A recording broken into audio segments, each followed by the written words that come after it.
Assalamualaikum warahmatullahi wabarakatuh. Jumpa lagi dengan saya, pejuang asam lambung. Kali ini saya bercerita tentang aktivitas berat, aktivitas yang berat.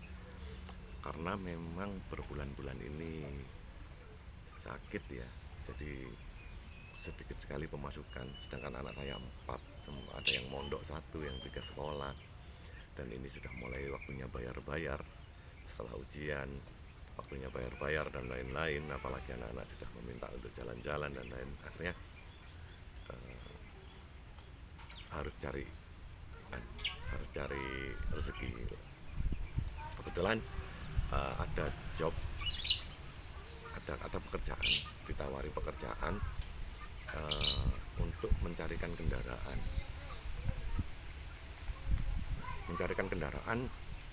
dalam 1 hari harus selesai, harus dapat.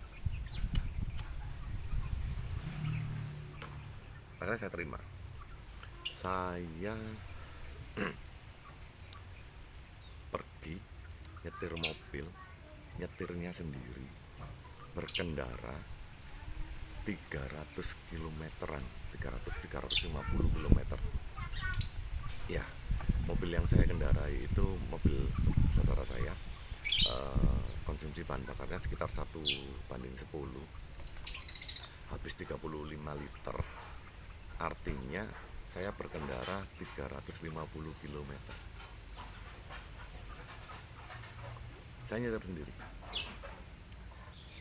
Rutenya itu dari Pasuruan ke Sidoarjo, ke Sukodono, ke Krian, ke Mojoagung, kembali ke Mojokerto, ke Mojosari, kembali ke Sidoarjo, Mojoagung lagi, terus balik pulang ke rumah saya. Karena kebetulan nemu kendaraannya itu di Sidoarjo lagi, tapi yang kedua, bukan yang awal sekali berangkat ke Sidoarjo, terus keliling cari lihat-lihat yang lain-lain. Ternyata balik lagi ke Sidoarjo, baru ngantar mobilnya ke Mojoagung, baru saya pulang.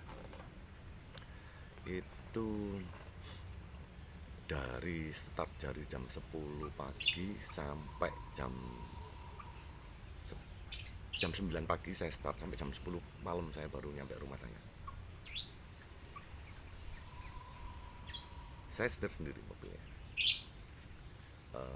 Apa yang terjadi? Kaki sakit. Kaki sakit. Imbasnya itu ya kaki sakit, sama tidak ada sih, hanya kemeng-kemeng di kaki saja karena sudah lama nggak beraktivitas seperti itu. Saya jalan kakinya juga sehari itu maksimal hanya masih 2 kilo ya, paling banyak 2 kilo, tapi keseringan sih hanya 1 kilo, tapi beberapa kali memang 2 kilo ketika saya niat jalan-jalan itu 2 kilo. Padahal kebutuhan jalan kaki manusia normal itu, kata kesehatan, itu paling tidak itu butuh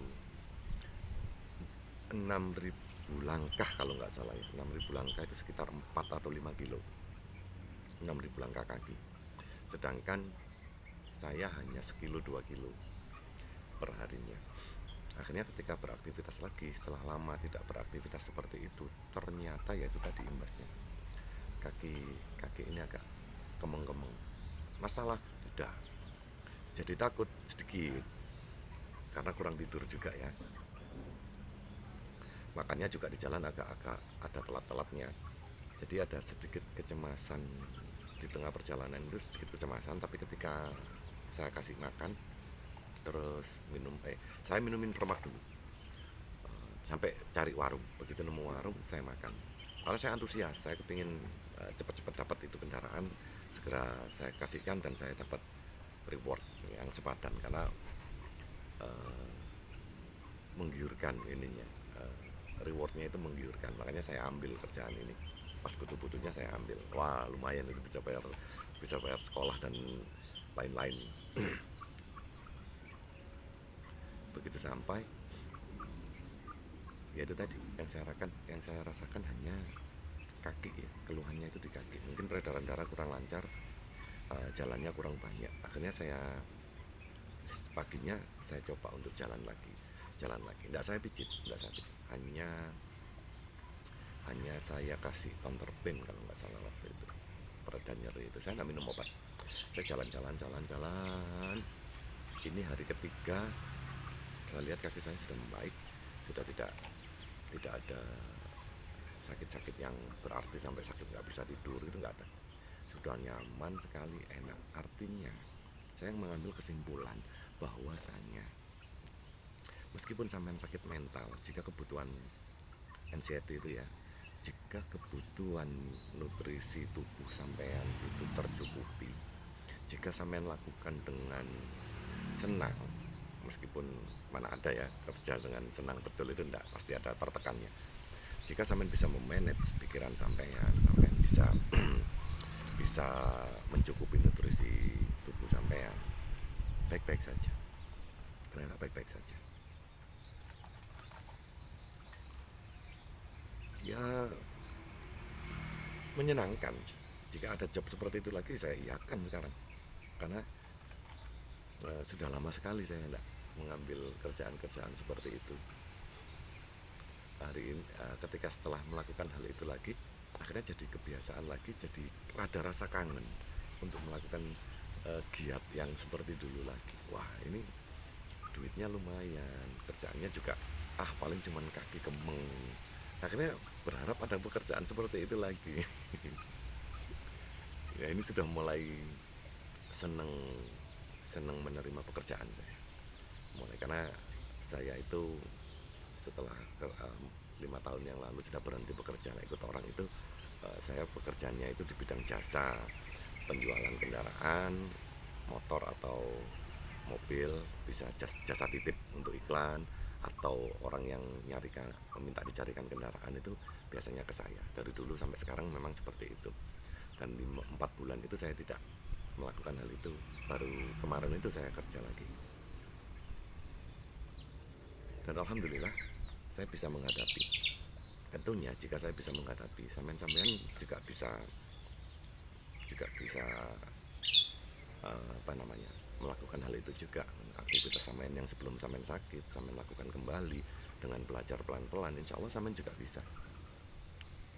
Saya pikir saya ini orang baru dan saya juga tidak receh. Sakit saya tidak receh, sama seperti sampean semua.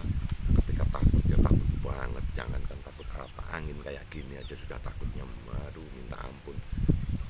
Kena tetesan hujan aja merasa wah nanti saya flu, nanti saya pilek, nanti saya batuk. Dulu pernah seperti itu, ketakutannya sangat berlebih. Tapi dimasuk di bulan kelima ini ya, angin seperti ini ya saya menganggapnya seger sekali.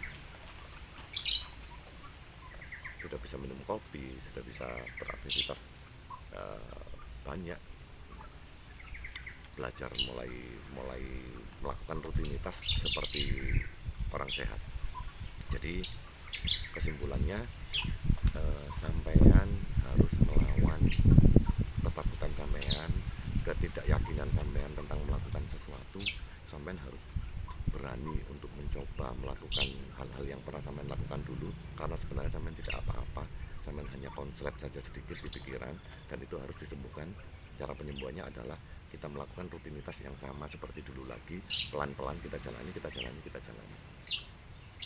ketika sampean sudah menjalani itu, nanti sudah jadi terbiasa, insya Allah sampean akan membaik dengan sendirinya. Dengan obat tidak dengan obat. Saya sudah mulai memahami bahwasanya tidak dengan obat sembuhnya anxiety psikosomatik itu, tidak dengan obat. Saya alhamdulillah sama sekali tidak pernah kena obat penenang, obat tidur, tidak. Saya melawan. Keseringan saya melawan, bukan lari. Kalau awal-awal dulu sering lari ya, tidur tutupan bantal, sangat takut. Itu mungkin ya di bulan pertama, tapi bulan kedua, bulan ketiga terus ini saya melawan terus. Saya sesuatu yang bisa saya lakukan, saya melawan. Saya tidak lari. Yaitu tadi metode saya untuk cepat membaik. Semoga bermanfaat buat sampean semua. Semoga juga bisa buat pengingat saya ketika saya ada downnya, ada menurunnya kualitas kesehatan saya akan melihat video saya lagi. Terima kasih, semoga sampean semua dikasih kesehatan, cepat sembuh sama seperti saya. Assalamualaikum warahmatullahi wabarakatuh.